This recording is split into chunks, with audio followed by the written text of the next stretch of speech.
This is Ryan Cantor, and we've got a real treat. We have Quacking Tiger talking about the Clemson 2024 class. This video, we're specifically focusing on the offense. If you're not already subscribed to this channel, please do so. I'd greatly appreciate it. We're going to jump right in with Quacking Tiger. QT, thanks for joining. Thank you for having me, Ryan. It's a pleasure. Yeah, so we've talked about offensive line. We've talked about the offense and some special teams players. If you didn't catch those videos, jump over to the channel and watch those first. Now I want to focus on the defense. To me, this is the strongest part of the class. Obviously, it is in terms of numbers, but some of these players are just outstanding. So I'll let you take it whichever direction you want. Who do you want to start with here? Drew Woodaz. No, Sammy Brown. We have to start with – actually, we could start with Drew Woodaz. Like linebackers. Yeah, I mean, Woodaz is the player who, has become one of the key pieces for this next year's defensive, the defense in general, because he provides so much versatility. He's going to be on the field way more than people think. He can play safety, and he can play, in the box, and he can also rush the passer. So, Drew Woodaz coming, I think he's a little bit underrated there, and provides and might surprise people with what he's able to provide on the field. Sammy Brown is like one of the highest rated linebacker recruits in the past 5 years, I think. Like maybe 10 years. I mean, it's just, to grab him out of Georgia was a feat. I mean, that really showed that Clemson still has its recruiting chops and is here to stay in terms of being a national power. Like, this is the type of talent that Clemson has to bring on if they want to maintain their national title runs and playoff runs. So I was really, really enthusiastic about grabbing Sammy Brown. Linebacker isn't really the position of need in this class because we have, Carter, and we have, some good talent at linebacker stacked up. But Sammy Brown is like your linebacker, middle linebacker of the future. And that's always good to have coming down the pipe. I'm also really enthusiastic about the defensive line. Brown Schuler, Thompson, and Mayo are quality additions that will help us to stack talent after having a really strong defensive line class last year. And that was kind of, I think, not last year, but the 2 years before, the main kind of critique I would say of the defensive classes was there wasn't enough defensive line talent that was being stacked, particularly at defensive end.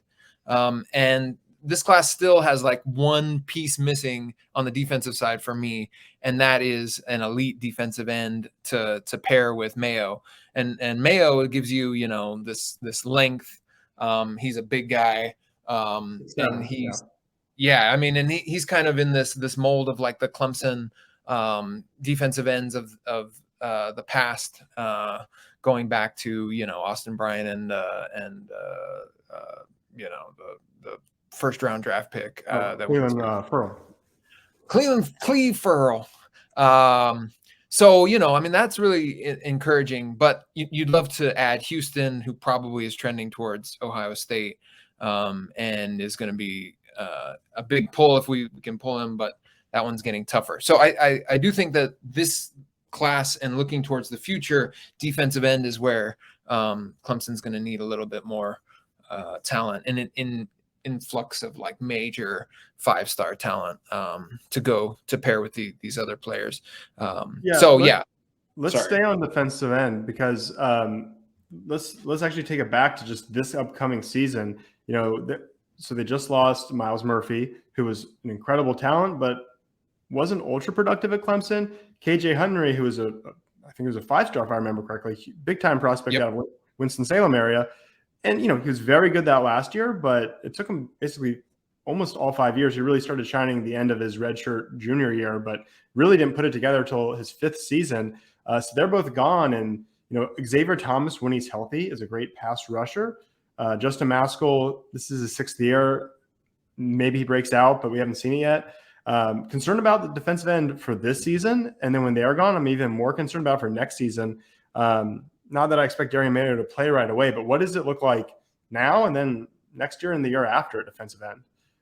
I mean, I really hope that Xavier Thomas has the breakout year that I think he was positioned to have before he got injured in camp last year. And that will go a long way towards providing a serious pass rush that we haven't had for many years at Clemson, just like a pure pass rush kind of ability to get after the quarterback in that way. Yeah, I mean the problem is we don't have much depth, right? We don't have anybody in the wings that I think you can look at and be like, oh yeah, he's a super talented player who's going to come in and provide some minutes and some bright spots the way that Xavier Thomas did, the way that Miles Murphy did when he came in. I would agree with you that he didn't fulfill kind of his potential. I would look this season at I still think that we'll play more three-man fronts, and that you'll see the three tech, Peter Woods, and I think you'll see some of the interior guys popping out and playing defensive end. I've never been a big Maskell supporter. Are you going back to? I remember I got like slaughtered on Twitter and in the comments when I was like during his recruitment. I was like, oh yeah, I think he's more of like a top 150 player, because everybody was like, oh, he's a 5-star player. I was like, I don't see it on film. And he has the length, he has some ability. Hopefully in the 6th year he can provide us a little bit more of a consistent presence. But I just I haven't seen that production, and the guys that are and the wings have not shown anything at all. Like none of them have even played snaps, and we wasted a bunch of snaps last year on guys that transferred out. So I think that you'll see Peter Woods a lot more than we might expect playing and at defensive end or at like a 5-eye kind of technique. So yeah, I think that's the future. So we need to bring in more talent. I'm encouraged by the guys that we brought in last year. They'll need a little bit of development, but guys like Green last year will provide some depth there.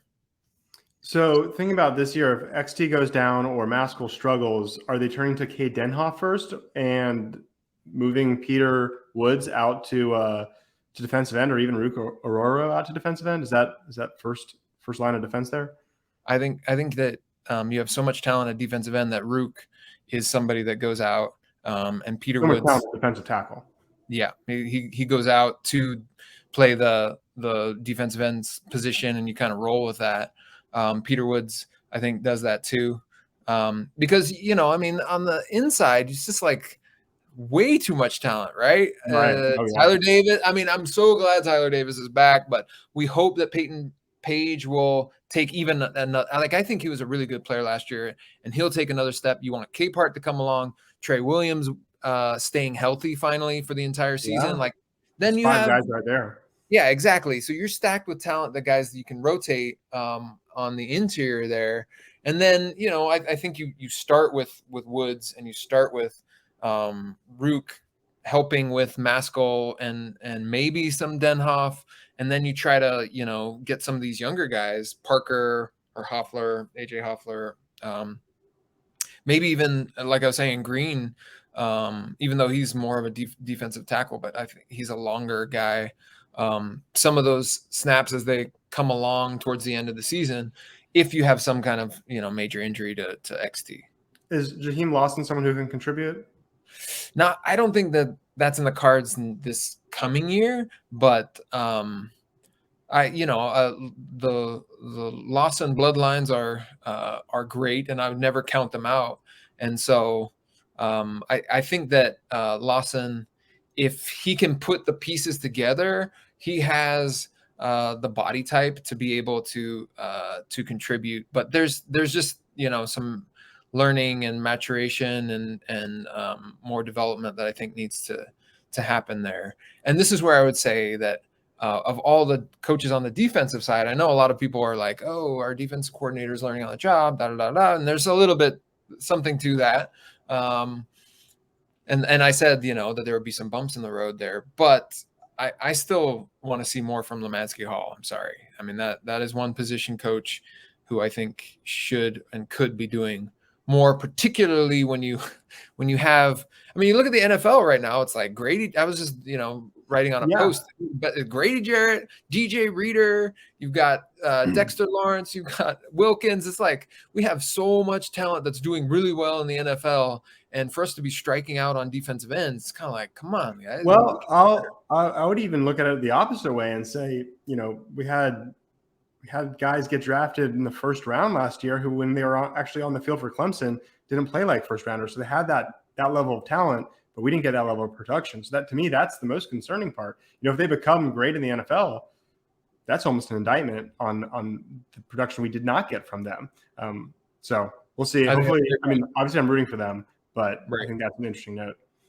Yeah, I think that's a great point. And the thing that's different about Hall compared to some of these offensive coaches is that Hall has been here longer and, has already had enough time to get his feet wet and to need. I mean, and that isn't to say that we didn't bring in a good class last year. And so there's still time this year. Mayo is a good player. But Clemson could and should be bringing in that elite talent.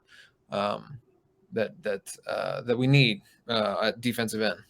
Yeah, well, let's wrap with the secondary. So I'll just go from the highest rated to the lowest rated here. Ricardo Jones, a 4-star, fairly high 4-star at .9333. I watched his tape. He's out of Warner Robins, which is dead even, almost to the exact mile between Clemson and Tallahassee. He chose Clemson over Florida State, a big win. Florida State's getting all the hype. They're getting all the transfers, but we're still beating them in traditional high school recruiting.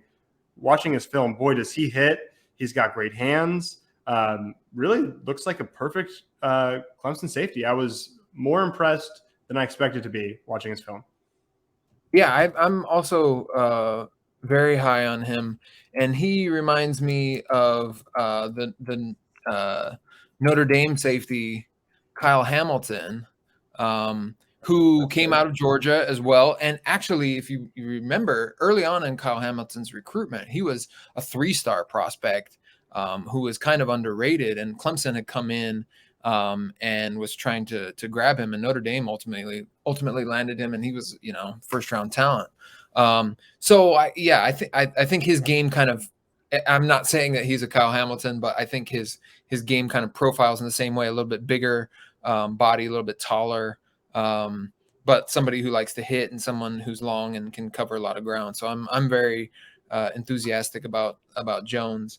And Dixon and Fegan and the other players. I think there's room in this class for one more cornerback take, and Gibson is the guy that from Texas. Gibson out of Texas, yeah.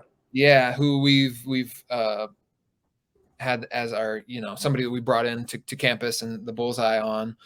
That's going to be another tough recruitment that I think Clemson has led at times and then hasn't led at times. And so we'll see how it shakes out here at the home stretch. I'm not as optimistic as I was maybe a week ago. But that would provide another kind of like high-end cornerback talent. I do not count out our cornerback coach when it comes to recruiting. He has been able to prove himself over and over again. Yeah, Mike Reed is one of the best position coaches on the team and in the country. The other name I've heard is Ashton Hampton out of Tallahassee. Is he someone who Clemson could land? Yes, he is definitely somebody. I think we have him slated as like an athlete, but yeah, I think he would be a nickel DB kind of take. And he wouldn't be like the top 50 player level talent, but he would definitely increase the level of talent at a blue chip star level of talent to the roster, and somebody that I think Clemson fans should be excited about if we land. So last guy to talk about, Tavoy Fegan, really does he have, I know he's a smaller guy, or at least slight of frames, kind of built like me. Is he, well, I'm sure a lot stronger and faster, but is he a guy who could be another? Clemson's really cornerback you. We never say that, but that's really the truth. Could he be first, second round talent? Does he have that upside? I think that there'll be some development there, right? Because he is, like 165 or something like that. 5'11", 165, I think is the measurables. But he plays bigger than he is. Yeah, Ryan, you know, we need to get you out there trying out for the team, you know, because you still got some eligibility, right? I didn't play, so I didn't use it. No, I think he's a developmental prospect. He isn't someone that I would say like, you know, we would look for being on the field immediately. But he's like one of those like plucky. Plucky's not exactly the right word, but is Marcus Edmond the comp? I think that he's a little bit. Well, Edmond took forever to get on the field, right? I mean, he was awesome in his heroic when he did. Yeah. I still remember that that interception against NC State. That was awesome. Yeah. And the Louisville play. I mean, that was him too. Pushed him out of bounds to win the game. Yep, best game I've ever seen.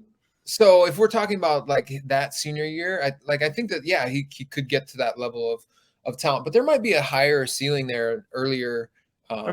Seeing playing time a little bit earlier, particularly I see him more as like a nickel that kind of is able to do what we thought Malcolm Green was going to be able to do.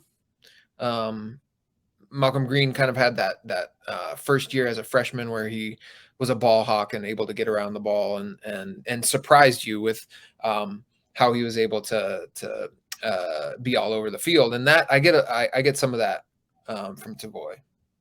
Well, that's all good to hear. Hey, really appreciate you hopping on, staying on this long, and breaking all of this down. Very helpful. I think folks will really enjoy it. If you're not already, be sure to follow Quacking Tiger on Twitter. If you're not already subscribed to this channel, please do that. We're going to have as many great interviews like this one as you can, and this will be broken into multiple videos. So be sure to subscribe so you can catch all of them. QT, thanks for doing this, man. I really appreciate it. Thank you, Ryan. Take care. You too.